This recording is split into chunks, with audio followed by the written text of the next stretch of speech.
ધનુ રાશિવાળા, સફળતાનો અર્થ છે ઉત્સાહ ગુમાવ્યા વગર સતત અસફળતાઓ સામે લડતા રહેવું. વિન્સ્ટન ચર્ચિલનું આ કથન આ આવનારા અઠવાડિયામાં ધનુ લગ્ન અને ધનુ રાશિના જાતકો માટે માત્ર એક સુવિચાર નહીં પણ હકીકત બનવાનું છે.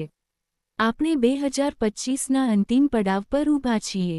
29 ડિસેમ્બર 2025મી 4 જાન્યુઆરી 2026, આ અઠવાડિયું માત્ર વર્ષનો અંત નથી પણ એ નિર્ણાયક વળાંક છે જે નક્કી કરશે કે 2026માં તમે એક વિજેતાની જેમ પ્રવેશ કરશો કે સંઘર્ષ કરતા. આજે આપણે માત્ર કલ્પનાઓની ચર્ચા નહીં કરીએ, આપણે વાત કરીશું એ દુર્લભ ખગોળીય ઘટનાની જે તમારી કુંડળીના પ્રથમ ભાવમાં આકાર લઈ રહી છે. જ્યોતિષીય ગણતરીઓ મુજબ તમારી રાશિમાં એક એવો શક્તિશાળી, ચતુગ્રહી યોગ બની રહ્યો છે જે છેલ્લા 11 મહિનાનો બધો થાક એક ક્ષણમાં સમાપ્ત કરી શકે છે. પરંતુ સાવધાન રહો, આટલી પ્રચંડ ઊર્જા, આટલું અત્યાધિક તેજ જો સાચી દિશામાં ન વાળવામાં આવ્યું તો આ તમારા વર્ષો જૂના સંબંધોને બાળીને રાખ પણ કરી શકે છે. ચાલો હવે વિસ્તારથી ચર્ચા કરીએ કે આ ગ્રહોનો યોગ તમારા કાર્યક્ષેત્ર, વેપાર અને આર્થિક સ્થિતિને કઈ કરવટ બેસાડવાનો છે. આ અઠવાડિયે તમારું મગજ, તમારી બુદ્ધિ તમારું સૌથી મોટું હથિયાર હશે. 29 ડિસેમ્બરે જેવા બુધ તમારા પહેલા ઘરમાં આવશે, તમારી નિર્ણય લેવાની ક્ષમતા વીજળીની જેમ તેજ થઈ જશે. તમારા પહેલા ઘરમાં ગ્રહોનો જમાવડો છે, જેની સીધી અસર તમારા કામ પર દેખાશે. તમે નવા આઈડિયાઝ સાથે આવશો અને તેમને પૂરા કરવાની તાકાત મંગળ તમને આપશે. જો આપણે અઠવાડિયાની શરૂઆતની વાત કરીએ એટલે કે 29 અને 30 ડિસેમ્બર, સોમવાર અને મંગળવારની, તો ચંદ્રમા તમારા 5મા ભાવમાં મેષ રાશિમાં રહેશે. અહીં એક બહુ જ શુભ ગજકેસરી યોગ બની રહ્યો છે. આ બિઝનેસ અને કરિયર માટે એક ગોલ્ડન ટાઈમ છે. જો તમે ક્રિએટિવ ફિલ્ડમાં છો, મીડિયામાં છો કે કન્સલ્ટન્સી કરો છો, તો આ 2 દિવસોમાં તમને કોઈ મોટી સફળતા કે ઓળખ મળી શકે છે. જો તમે 2026 માટે કોઈ નવું કામ પ્લાન કરી રહ્યા છો, કોઈ નવી પાર્ટનરશિપ સાઇન કરવા માંગો છો, તો આ 2 દિવસ સૌથી ઉત્તમ છે. તમારા અવાજમાં દમ હશે કારણ કે રાહુ ત્રીજા ઘરમાં બેસીને તમને સાહસ આપી રહ્યા છે. પરંતુ અઠવાડિયાના મધ્યમાં, મિડવીક, અહીં સાવધાનીની જરૂર છે. 31 ડિસેમ્બરે ચંદ્રમા છઠ્ઠા ભાવ વૃષભ રાશિમાં પ્રવેશ કરશે. ચાર્ટ સાફ ચેતવણી આપી રહ્યો છે, સાવધાન રહો. કરજ અને શત્રુ, કાર્યસ્થળ પર કોઈની સાથે દલીલ ના કરો. બની શકે વર્ષના આખરી દિવસે કોઈ જૂનો હિસાબ કિતાબ, કોઈ પેન્ડિંગ ફાઇલ કે કોઈ સહકર્મી તમને પરેશાન કરે. તમારા પ્રતિસ્પર્ધીઓને ઓછા ન સમજો. આર્થિક રૂપે ફાઇનાન્સની વાત કરીએ તો કારણ કે શુક્ર પણ પહેલા ઘરમાં છે, પૈસા આવશે પણ એ પૈસા તમારી પર્સનાલિટી, તમારા કપડાં અને તમારા ગ્રૂમિંગ પર ખર્ચ પણ થઈ શકે છે. શનિદેવ ચોથા ભાવમાં છે જે રિયલ એસ્ટેટ કે ઘર સાથે જોડાયેલા ખર્ચાઓ તરફ ઇશારો કરી રહ્યા છે. નવા વર્ષ પર કોઈ મોટું નાણાકીય જોખમ લેવાથી બચો, ખાસ કરીને 31 ડિસેમ્બરે. હવે હું વાત કરવા માંગુ છું આપણા સમાજના એ પાયા વિશે, એ સ્તંભ વિશે જે ઘણીવાર બધાનું ધ્યાન રાખે છે પણ પોતાનું ધ્યાન રાખવાનું ભૂલી જાય છે. મારી ગૃહિણી બહેનો, આપણી હાઉસવાઇફ્સ. તમારા માટે આ અઠવાડિયું અને 2026ની શરૂઆત બહુ મહત્વ ધરાવે છે. કેમ? કારણ કે શનિદેવ તમારા ચોથા ભાવમાં બેઠા છે. ચોથું ઘર હોય છે ઘર અને સુખનું. જ્યારે શનિ ત્યાં હોય છે તો ઘરના કામ ખતમ જ નથી થતા. તમને લાગતું હશે કે ઘરની જવાબદારીઓનો બોજ વધતો જઈ રહ્યો છે. ક્યારેક તમને ઘરમાં એકલાપણું અથવા એવું લાગી શકે છે કે કોઈ તમારી મહેનતને બિરદાવી નથી રહ્યું પરંતુ ખુશ થઈ જાઓ કારણ કે આ અઠવાડિયે તસવીર બદલાઈ રહી છે. તમારા લગ્નમાં જે ગ્રહોનું ક્લસ્ટર બન્યું છે, સૂર્ય, મંગળ, શુક્ર, બુધ, તે તમારા માટે એક પાવર બૂસ્ટર છે. સૌથી પહેલા મંગળ અને સૂર્ય તમને બહુ એનર્જી આપશે. તમે આખા ઘરને નવા વર્ષ માટે સજાવવા માંગશો, સાફ સફાઈ કરશો, નવા પકવાન બનાવશો. તમે થાકશો નહીં. પરંતુ ધ્યાન રાખજો આ જ એનર્જી ચીડિયાપણું પણ લાવી શકે છે. જો કોઈ વસ્તુ તમારા હિસાબથી ન થઈ કે બાળકોએ ઓરડો વેરવિખેર કર્યો તો તમારો ગુસ્સો બહુ જલ્દી બહાર આવી શકે છે.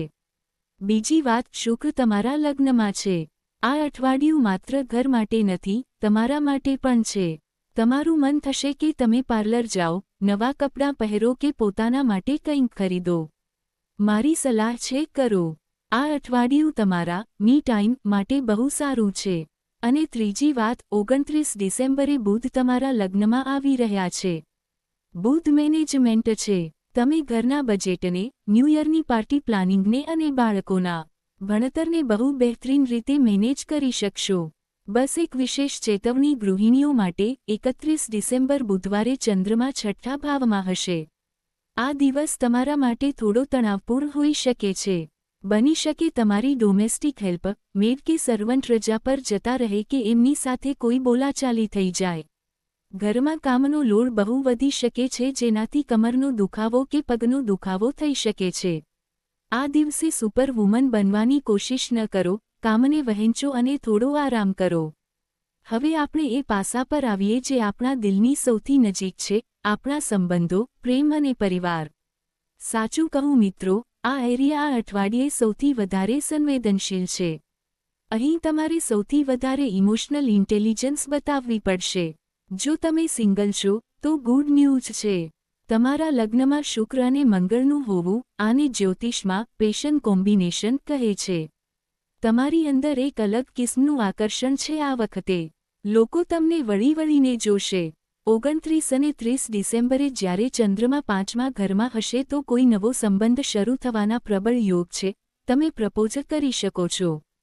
પરંતુ જે લોકો કમિટેડ રિલેશનશિપ કે લગ્નજીવનમાં છે તેમને સાવધાન રહેવું પડશે. જુઓ, પ્રેમમાં પેશન હોવું સારી વાત છે, પણ જ્યારે લગ્નમાં સૂર્ય અને મંગળ હોય તો એ પેશન ક્યારે અગ્રેશન એટલે કે ગુસ્સામાં બદલાઈ જાય ખબર નથી પડતી. તમે તમારા પાર્ટનર પર હુકમ ચલાવવાનું શરૂ કરી શકો છો. નાની નાની વાતો પર ઈગો ક્લેશ થઈ શકે છે. ગુરુ જે તમારા 7મા ઘરમાં છે, તે વક્રી એટલે કે રેટ્રોગ્રેડ છે. આનો અર્થ છે જૂના મુદ્દા પાછા આવશે. તે ગયા વર્ષે આ કર્યું હતું, તું હંમેશા આવું કરે છે, આ વાતો ન્યૂ યર પાર્ટીની મજા બગાડી શકે છે. અને અહીં હું એક રેડ એલર્ટ આપવા માંગુ છું 31 ડિસેમ્બર માટે. આ તારીખને તમારા મગજમાં બેસાડી લો. આ દિવસે ચંદ્રમા તમારા છઠ્ઠા ભાવમાં પ્રવેશ કરશે. છઠ્ઠું ઘર રોગ અને શત્રુનું છે, ઝઘડાનું છે. ચાર્ટ સાફ ચેતવણી આપી રહ્યો છે, તે સાંજે પાર્ટી દરમિયાન કે ઘરમાં પાર્ટનર સાથે ઝઘડો થવાના 90% ચાન્સ છે જો તમે તમારી વાણી પર કંટ્રોલ ન કર્યો તો. કદાચ તમે ક્યાંક જવા માંગો અને પાર્ટનર ના પાડે, કદાચ જમવાને લઈને કે કોઈ સંબંધીને લઈને વાત બગડી જાય. મારું સૂચન એ છે કે આ ન્યૂ યરની સાંજને થોડી લો-કી રાખો, શાંત રાખો. પાર્ટનરની હામાં હા મિલાવી લો. શાંતિ બનાવી રાખવી એ જ આ દિવસની સૌથી મોટી જીત હશે. ઘર પરિવારમાં શનિ ચોથા ઘરમાં હોવાથી માહોલ થોડો ગંભીર રહી શકે છે. માતાજીની તબિયતનું ધ્યાન રાખજો. પરંતુ અઠવાડિયાના આખરી દિવસોમાં 2 જાન્યુઆરીથી 4 જાન્યુઆરી જ્યારે ચંદ્રમા 7મા ઘરમાં આવશે ત્યારે સ્થિતિ સુધરશે અને તમે પરિવાર સાથે સારો સમય વિતાવી શકશો. હવે વાત કરીએ સેહત અને વિદ્યાર્થીઓની. હેલ્થને લઈને બેદરકારી બિલકુલ નહીં ચાલે.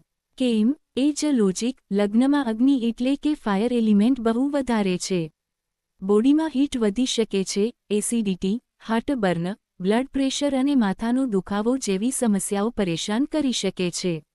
અને ફરીથી હું દોહરાવી રહ્યો છું, 1 જાન્યુઆરી ચંદ્રમા છઠ્ઠા ઘરમાં છે. આ દિવસે શરાબ કે બહુ વધારે તૈલી ખાવાથી બચો, પેટનું ઇન્ફેક્શન થવાનો ડર છે. અને સૌથી જરૂરી ડ્રાઇવિંગ. મંગળ તમને સ્પીડ પસંદ કરાવે છે. ન્યૂ યરના જોશમાં હોશ ન ખોતા, ગાડી ધીમે ચલાવજો. વાગવાના કે ઈજાના યોગ બની રહ્યા છે જો તમે સાવધાની ન રાખી તો. વિદ્યાર્થીઓ માટે આ અઠવાડિયું બ્લોકબસ્ટર છે. હું આવો શબ્દ ઓછો જ વાપરું છું પણ આ સાચું છે. બુધ જે શિક્ષણનો ગ્રહ છે, તે તમારા પહેલા ઘરમાં આવી ગયો છે. તમારી મેમરી શાર્પ થશે. કેતુ તમારા 9મા ઘરમાં છે. જો તમે રિસર્ચ કરી રહ્યા છો, પીએચડી કરી રહ્યા છો કે કોઈ કોમ્પિટિટિવ એક્ઝામની તૈયારી કરી રહ્યા છો, તો આ સમય છે લેઝર ફોકસનું.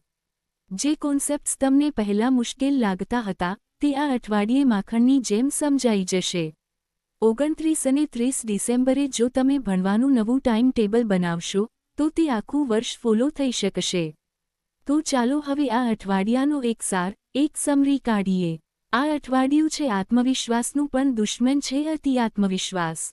તમારા લકી ડેજ રહેશે 29 અને 30 ડિસેમ્બર. આ દિવસોમાં કરેલા કામ સફળ થશે. તમારા માટે સાવધાનીનો દિવસ રહેશે 31 ડિસેમ્બર. આ દિવસે સેહત અને ઝઘડાથી બચવાનું છે. હવે આવીએ ઉપાયો પર. એવા શું ઉપાય કરીએ જે આ અઠવાડિયાની નેગેટિવ એનર્જીને કાપી શકે અને 2026ને શુભ બનાવી શકે? નોટ કરો. પહેલો ઉપાય, ગુસ્સા અને અગ્નિને શાંત કરવા માટે રોજ સવારે સ્નાન પછી સૂર્યદેવને અર્ઘ્ય આપો. તે પાણીમાં થોડો ગોળ અને લાલ ચંદન જરૂર મિલાવો. આ તમારા અહંકારને કંટ્રોલ કરશે અને આત્માને શાંતિ આપશે. બીજો ઉપાય, 31 ડિસેમ્બર સ્પેશિયલ. આ દિવસે જ્યારે ચંદ્રમા છઠ્ઠા ઘરમાં હશે, કોઈ પણ સફાઈ કર્મીને કે જરૂરિયાતમંદને થોડા સિક્કા અને થોડું ગળ્યું દાન કરો. આનાથી શત્રુ અને રોગ શાંત રહેશે અને નવું વર્ષ કોઈ પણ અડચણ વગર શરૂ થશે. ત્રીજો ઉપાય, બુધ ગ્રહ માટે, કારણ કે બુધ તમારા લગ્નમાં આવી રહ્યા છે. ગણેશજીની આરાધના કરો, એમને દૂર્વા ચડાવો અને ઓમ ગમ ગણપતયે નમઃ નો જાપ કરો. આનાથી તમારા બિઝનેસ અને નોકરીમાં વિઘ્ન નહીં આવે અને બુદ્ધિ સાચી દિશામાં ચાલશે. મિત્રો, ગ્રહ આપણને માત્ર સંકેત આપે છે, રસ્તો બતાવે છે, ગાડી આપણે જ ચલાવવી પડે છે. 2025 જેવું પણ રહ્યું હોય, તેને ધન્યવાદ કરો કારણ કે તેણે તમને શીખ આપી, અનુભવ આપ્યો અને 2026નું સ્વાગત મુસ્કુરાઈને કરો કારણ કે આ નવા અવસર લઈને આવી રહ્યું છે. મારી ઈશ્વરને એ જ પ્રાર્થના છે કે આવનારું વર્ષ તમારા જીવનમાં સુખ, સમૃદ્ધિ અને શાંતિ લઈને આવે. તમારી ઊર્જાને સાચી દિશામાં લગાવો, ગુસ્સાને પાછળ છોડો. જો તમને અમારું આ ગહન વિશ્લેષણ પસંદ આવ્યું હોય તો વિડીયોને લાઇક જરૂર કરો, તમારા મિત્રો અને પરિવાર સાથે શેર કરો અને હા, સબસ્ક્રાઇબ કરીને બેલ આઇકન દબાવવાનું ન ભૂલતા. જેથી આવતા અઠવાડિયે આપણે ફરી મળી શકીએ એક નવી ભવિષ્યવાણી સાથે. તમારું અને તમારા પરિવારનું ધ્યાન રાખજો. આવતા અઠવાડિયે ફરી મુલાકાત થશે. નમસ્કાર. હર હર મહાદેવ.